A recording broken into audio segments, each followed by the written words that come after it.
Hello there, my name is Jane from Honeymoon Forever and welcome to Passionate Life TV. Here is where I interview lots of experts on different fields and get their tips and insight on different areas of life. My main purpose is help to educate people on how to live a passionate life. I truly believe that you only live once, so why not live a passionate and amazing life that you truly deserve? And today I'm so excited because I get to interview the amazing Androulla Sakkas, where she talk a lot about money. Money is a big issue in many relationships and it's something we're not educated at schools. So I thought, let's tackle the money thing.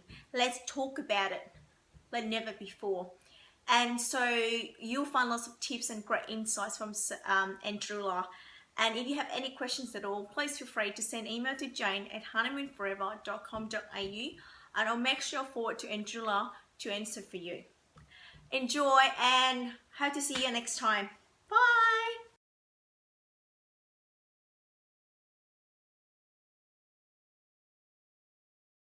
Welcome to the call, and I guess first of all, I would love for you to introduce yourself and what you do. Okay, so my name's Androulla Sakkas, and I'm a mother of two boys, and my background is accounting. So I've come out of working in corporate for over 18 years or so, and found that for me, I wanted some more fulfillment, and I wanted to touch people's lives. So actually starting my business around money, but from two sides of money, one in people's personal lives, but also finding people wanting to, or people in business. So I also found that a lot of businesses are family-owned businesses, so you've got financial stress there as well. So that's a little bit about what I've been been doing over the past 3 years. So I'm very big on educating people and giving them the resources that they can apply every single day in their life. So what led you to sort of focusing on more just money? Is that something that you personally experienced in the past? Yeah, well, having the accounting background, I'm very big on detail and very big on monitoring. And, I guess, I've been through a lot of decision making, which involved money. So every day we're faced with decision making in our lives. With that relates to money. It could be a small thing, could be going to the groceries or just buying something as an impulse buying. But I've also come across decisions where I had to decide to buy a house. Well, we actually bought land. Then the decision around having children. Again, that comes into place about is it the right time right now financially? Can we do it? It's a long-term commitment as well, rather than just yes, we'll have that time off for maternity leave. It's a long-term commitment. Yeah. Also things like investment properties, thinking longer term about your financial stability. So I've actually been amongst all that and had to make those decisions in my personal life. And some people I've spoken to find it very challenging unless they sort of educate themselves and know what are the steps they need to take to make it happen. So I don't see that it's impossible for people to achieve these things. I just think that they haven't got the right resources right now to make an informed decision. Yeah, or even structure as well. Yeah. I find that when it comes to money, structure is the number one key thing that you need to put in place. And with that structure, you just double. And it just goes nowhere. You wouldn't stick to the budget. Yeah, you need system in place, definitely. Yeah. And I think money, when I work with couples or individuals, I find that money issues come up, not only with just the business, but, when it comes to money, a lot of limiting beliefs comes up as well. And then it becomes a blockage for them personally in their career or in their business. But not only that, as a couple, how do you move forward when one person having this big money blockage and the other person just want to thrive and, go as far as they can? That's usually the challenge that lots of people have. So it's great that you've brought that up, because what I've found is that we need to, in a relationship, you need to understand each other's values around money, because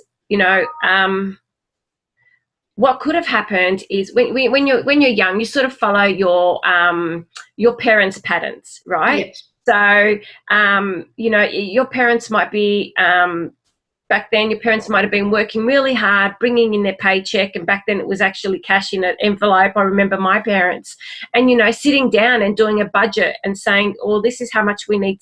This is how much we have," and they're only planning for the week. They don't really look that far ahead. So it's all about, well, what have we got right now and what can we pay right now with the bills that we've got, and putting the rest into savings, okay? So they're more of a saving side of thing. But there could be people where their parents have been amongst money and not even thinking about spending money, and they just do it. So there's a lot of impulse buying, and it's not about the necessity of, it's not about the need, it's more about the want. So, when you don't have the money, you sort of think, well, we need this right now, and that's how we're going to allocate our money. But when you've got abundance of money, it doesn't always come down to the need. It comes to, this is what I want. So you go and spend, right? So this is where you could have some conflict, where your values around money are different. So unless you sit down and you understand each other's values around it and respect it, and then come to a compromise, you're going to have these, I guess, challenges coming up all the time, and thinking, well, you don't get it. We might be in this financial situation, but you're still going out and spending, and you not see the situation. So, again, that's some limiting beliefs or it might be some beliefs that you need to be open to understanding and then coming to a compromise. I mean, that's what marriage is about compromising, compromising, communicating, and making sure that you're both heading towards the right direction, the direction that's right for both of you. Okay, so that's where, sort of things like planning and conversations come up, sort of things. So, So I think values is number one thing that people are challenged with. I think the other thing is, not having a forum to have a regular conversation about money. Okay, so normally people will have a conversation around money when it's in a position where they're talking about we're in trouble, sort of thing. Or we've got a bill coming up and how we're going to pay it. But and normally those conversations are not really pleasant, because everyone's sort of stressed out and they might be firing, words at each other. So we need to have regular conversations with each other that are in different environments, so not in a stressful environment. The other thing is, I find a lot of people are too busy. Right? They always say, I'm too busy. I really don't have time to actually do this. But we spend, if normally you spend 8 hours a day in your work, right? Earning this income. Why can't you put half an hour aside every week or an hour to actually manage the money that you're earning? Yeah. Okay, so we're all busy. But it would be so invaluable. It's so valuable for you to actually put some time aside. The other thing is, like I said before, it was going towards, we were saying understanding people's values and that. But the other thing is knowing where your money's going. A lot of people don't know where they're spending their money. And until they sit down and start, having structure in place and documenting and monitoring where their money goes, that's where the surprises are going to come, and that's where the opportunities then come as well. So, and the next thing is people don't know where to start. Okay, so they say, yes, I know I need this, I know I need to do this, but because they don't know where to start, they do nothing about it. So I think they're the common challenges that people come across when it comes to money. I think I truly agree with you when it comes to education. Is you look at what we used to learn when we went to school. You learn about history and geography and maths. All of that was valuable. Yeah. But we don't learn the life skills that we need. We deal with relationships, not only with our partner, but our children, and then you think about colleagues and family. Those are the skills we need to learn. But not only that, when it comes to money, we deal with money every day. Yeah. And there's no money class, that you can go and learn these skills. And I do wish actually people teach their kids from a very early age on how to deal with money and set the blueprint or the beliefs around money for young kids. Because otherwise, like you said, it becomes subconscious. They just pick up whatever their parents do. and repeat the same pattern, and sometimes the patterns, do not serve them in their relationship or in their life. And yeah, I totally agree with you with that. And yeah, and that's why. And when you talk about, I like when you talk about, you need to talk about these money things, even though it can be quite uncomfortable, but in an environment where it's safe for you to do so. And I talk to my couples a lot of times that to set our day, what's called business meeting day or CEO day, where they put in their business hat and they need to talk about what needs to be talked about, and need to be doing that right there and then, and not postponing. And when it comes to money, I think a lot of people have this big, massive fear around it. I know it's, fear invisible, but I want to know why fear around money. Do you think it links to personal worth a lot of the time? I guess the fear around money, again, it comes to not knowing. So, you don't know what you're dealing with. How are you going to deal with it? So, the fear of saying, well, I don't know if I can pay my next, bills that are coming up, or my mortgage, or, the fear that you won't be able to take your family on a holiday. How will you know if you don't actually sit down and see where your money's going, and then actually find that there are opportunities that were present to you before? So, that's how, you would try and overcome some of the fear. So I think that there is opportunities out there for everybody. It's just they don't know it right now because they haven't taken the time out to look for them. Yeah. And so what are some of the quick tips you can give, to these people who have some blockages around money, or how can they move forward as a couple or as a family together? Yep. Okay. So number one, I guess, is education. All right. So like you said before, we don't learn that in school, but there is a lot of things out there that you can learn about, around money. But I think it needs to be something that's simple and easy for people to use. Okay. So education is number one. Number two is also understanding and supporting each other. Right? So have the time to understand what your partner's value around money is, and see if there's a way that you can, work together. Because at the end of the day, you're in partnership, you're in a marriage, or, or a relationship where you want to grow together. And money actually, money plays a part in that. So if you have a great relationship around money, I'm sure your relationship with each other will also flourish as well. Absolutely. So, yeah. Number two is know where your money goes. Okay? Start monitoring where your money goes, so then you can make some calculated decisions as to what you stop, putting your money towards. And it might be things that you've started up a year ago. It might be memberships that you've got that you don't even use anymore. So, things that aren't important to you anymore. So you might want to look at things like that. Start setting some goals. So when I'm saying goals, they could be, I would normally start with a 5-year goal. So you might be thinking about buying an investment property, going on a holiday, starting a family, and working backwards year by, breaking that down year by year, and then getting to your current year and breaking that down month by month, and seeing what is it that you're planning to do, and what are the actions that you need to take if there's some opportunities. So that comes to opportunities. See what opportunities you have out there. It may be opportunities to increase your income. So some people may have been sitting on a salary, and again, it's the mindset that you've set a figure in your mind that that's what you're worth.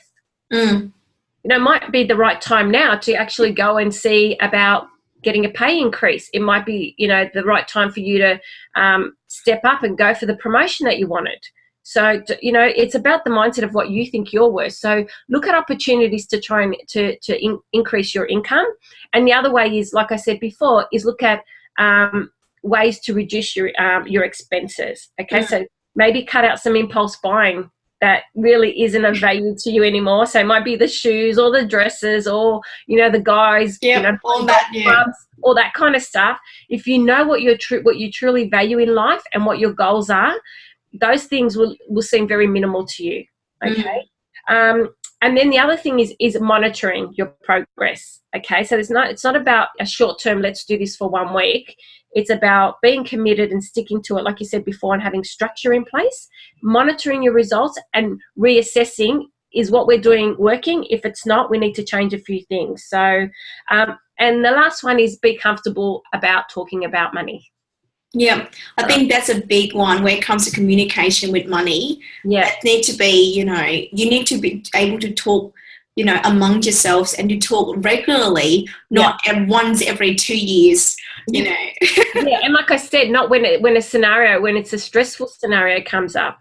Okay, so because then what happens is you'll tend to find that you're always talking about money when you're stressed out, and you don't want to talk about it anymore. It becomes something that seems very negative. So that's where you've got to put yourself in a situation where you're in a great environment talking about money and it feels positive. Yeah. And so one thing I want to ask is that, there's a lot of financial planners or, financial advisors out there, and, there's a lot of coaches out there. So what are some tips for you, for the people who are listening to this, to find the right person to work with? Okay. Yeah, go on. Yeah. I was saying, like, there's a lot of advice out there, but how do you choose, what's best for your situation? There need to be criteria, and what do you recommend people should be asking when they're seeking for someone to advise them when it comes to financial? Okay, so I'm not a financial planner or advisor.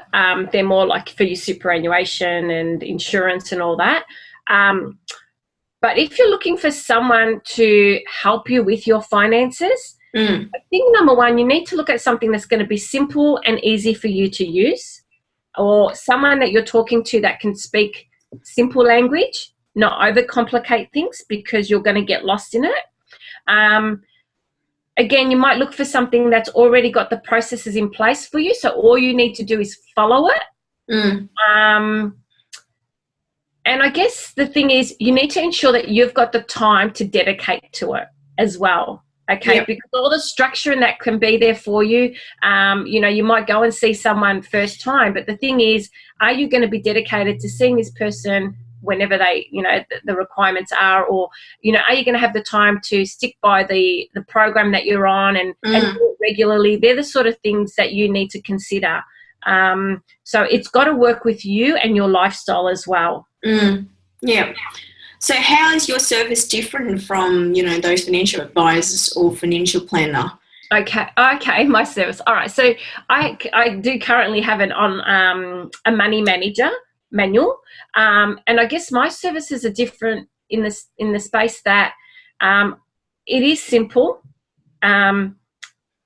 All templates are created for you. So everything's that you don't need to create anything. You just follow the steps.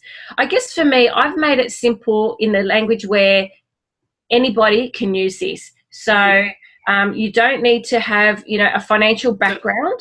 You don't need to have, gone to school and be highly educated.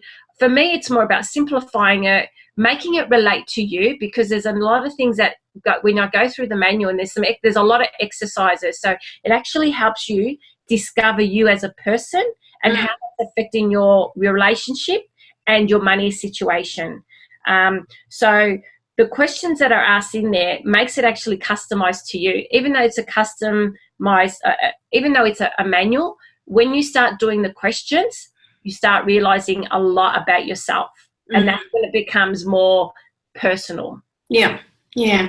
So, and basically, I've actually gone through this process as well. So when the concept came up when my son's 13 now. So when I found out I was pregnant, my first thing was, okay, can I afford to take a year off work? Even though I got paid, a few weeks maternity leave, my question was, how can I do this? So I had 9 months to actually, decide if I could take 9 months off. And this is where I created the template. So this was a concept that I had in a real life scenario. I actually applied it in my personal life. And this is where I said to myself, this can be applied to anybody. Like I said before, if you're looking at things like, renovating your home, for instance, planning on having children, looking at investment properties, looking even at reducing your own hours of work to have work-life balance, is it going to be possible? So I think you need to have a program. This program does it for you, is making calculated decisions that reduce the risk involved. That's the whole point. Okay, we all know there's risks involved in doing something, but until you sit down and you do everything and you map it out, you're really not sure about how. No, you won't know, and you won't know how big the risk is. Okay, so again, I don't want you don't want to be adding more stress to your financials. What you want to be doing is saying, I'm comfortable about the decisions that I've made, and I know I'm planning going forward, and I know what actions I need to take. So the program actually offers all that. It's a 6-step program. It's a hard copy manual, so you get to touch it and feel it, and you get to write in it.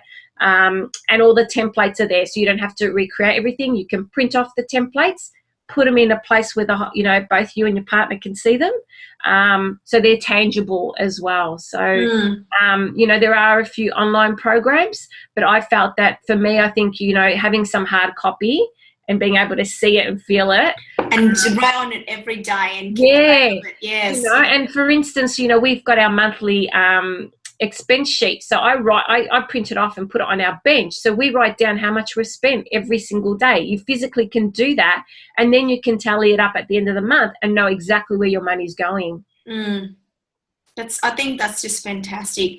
And I know you've got a special offer for the people listening to this or watching this, to actually take control of the financial situation.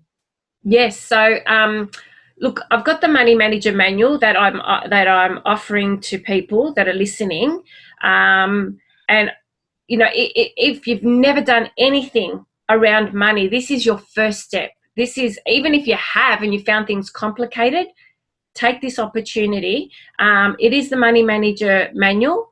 It's about taking control of your money and having the lifestyle that you want. So it's at what I'm offering it at is $110. That includes postage and handling and GST. There's no additional cost. I like to be very upfront about the cost. So it's $110. And if they would like to purchase that, they can email me at androulla@empowerbeyond.com.au. That's fantastic, Androulla. And I think, everyone should jump on this because this is such a great price, for what you're offering. And thank you so much for the interview today. I think it's just so valuable, not only to the viewers or, the listeners, but for me personally to actually start picking up a lot of these, great tips and to also apply them in my, relationship in my life. But not only that, to actually allow me to then empower a lot of couples and to know that, I can refer them to you because you really know your stuff and you walk your talk. I think that's the main thing. Yeah, like I said, I implement it in my personal life, and I believe in it, and it's worked well for me. So I truly, I can guarantee that you will get your return on investment, the $110 straight away. You'll see some opportunities. So yeah, thank you so much for the interview as well, Jane. My pleasure. And, like I said to you, it's about me adding value to the community. I truly believe that, we born here to live a passionate life. And what it means is that we need to actually tackle a lot of these challenges in our life in each of this area. And I think money is a big factor when it comes to relationship. And that's why, I want to interview you and I know you're going to add so much value to the audience, and that's why we're here. Yeah, no, well, thank you for the opportunity. And again, taking the time out to actually help other people in the area of relationship and the money situation. So knowing that there is, some challenges out there in relationships around money, and identifying that and being able to ask people, the experts in that field, you're actually broadening people's opportunities for them as well, which is really great. Yeah, and I think, I think education needs to be like that, not just, one spectrum, but we need to look at our whole life as more holistic view and see, how can we continue to improve the quality of our life in different areas. And yeah, thank you so much for your time, and I truly appreciate having you on the call and seeing your lovely face as always. And I'm looking forward to catching up with you next time. Okay, thank you. Thanks, Androulla. Bye. Bye.